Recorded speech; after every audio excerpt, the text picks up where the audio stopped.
Surat railway station વિસ્તારમાં દારૂની બદી સામે પોલીસની નિષ્ક્રિય કામગીરી અને અનેક રજૂઆતો કરાઈ હોવા છતાં રજૂઆતો વાંઝળી રહેતા માજી ZRUCCના મેમ્બરે પોતાના સમર્થકો સાથે રેલવે સ્ટેશન ખાતે ધરણા કર્યા હતા। સુરત રેલવે સ્ટેશન પર દારૂના પ્રકરણમાં રેલવેના ઉચ્ચ પોલીસ અધિકારીએ રેલવે LCB અને રેલવે પોલીસમાં સ્ટાફ સામે અત્યાર સુધીમાં કોઈ કાર્યવાહી ન કરતા માજી ZRUCC મેમ્બર કલ્પેશ બારોટે સોમવારે રેલવે સ્ટેશનની સામે જ રેલવે પોલીસની નિષ્ક્રિય કામગીરી સામે વિરોધ કરી ધરણા શરૂ કર્યા છે।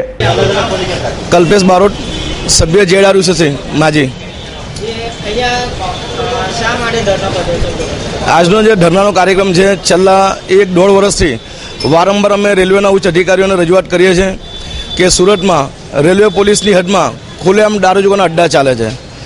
રજૂઆત કરવા છતાં પણ કોઈ કાર્યવાહી કરવામાં આવતી નથી।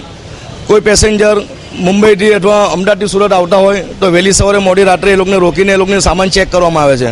કદાચ કોઈ પેસેન્જરની બેગમાંથી એકાદ બાટલી દારૂ પકડાય તો એની પર કેસ બનાવીને એટલો મોટો ઇસ્યુ ઊભો કરવામાં આવે છે કે જેને દારૂની ટ્રક પકડી હોય એની વિરુદ્ધમાં જ્યારે ખુલ્લામ સ્ટેશનમાં દારૂ વેચાય છે એ લોકોને સુરક્ષા આપવામાં આવે છે। જ્યારે ટ્રેનોમાં દારૂ આવે છે ત્યારે એમને જગ્યા સુધી પહોંચાડવામાં આવે છે, ત્યારે LCBના માણસો, લોકલ પોલીસના માણસો મદદ કરતા હોય છે। તો મારે આ કાર્યક્રમ એટલા માટે કરવો છે કે મારે પૂછવું છે રેલવે પોલીસને કે ગાંધીનું ગુજરાત છે કે બુટલેગરોનું ગુજરાત? મારી સાથે યુવાન કાર્યકરો મારી સાથે જોડાયા છે। આ કોઈ રાજકીય કાર્યક્રમ નથી। રેલવેના એક માજી સભ્ય તરીકે મારો કાર્યક્રમ છે।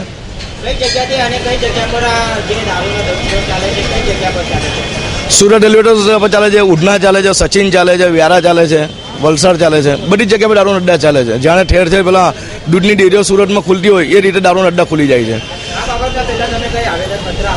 ઘણી વખત રજૂઆત કરી છે, છેલ્લા 1-1.5 વર્ષમાં અસંખ્ય વખત મેં રજૂઆત કરી છે। કોઈ જ કાર્યવાહી કરવામાં આવતી નથી।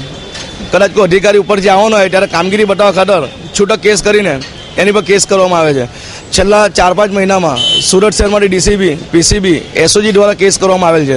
હમણાં હાલમાં જ RR સેલ ગાંધીનગરની રેડ કરવામાં આવી તો શું LCBને દેખાતું નથી દારૂના અડ્ડા? શું લોકો આગે પાટા માંડીને બેઠા છે? સુરત સ્ટેશનમાંથી રોજના જગ જ્યારે છે ને, કેમ એ લોકોના દારૂના અડ્ડા નથી દેખાતા? સામાન્ય પબ્લિકને દારૂના અડ્ડા દેખાય છે, LCBને કેમ નથી દેખાતા?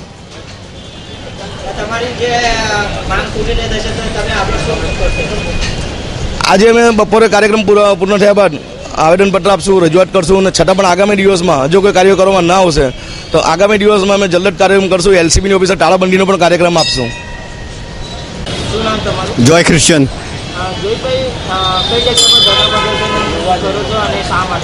GRP રેલવે સ્ટેશનની જે ઓફિસ છે બસ સ્ટેન્ડની સામે, ત્યાં ધરણા પ્રદર્શન કરવા અમે લોકો બેઠા છીએ।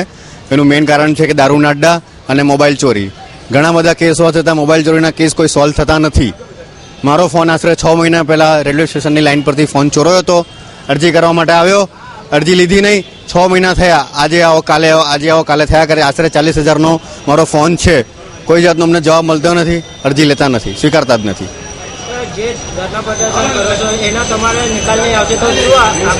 અમે લોકો આગળની કાર્યવાહી અમે લોકો કરીશું। જે અમારા માજી ZRUCC મેમ્બર કહેશે એ પ્રમાણે આગળ અમે ચાલીશું। કલ્પેશભાઈ બારોટ।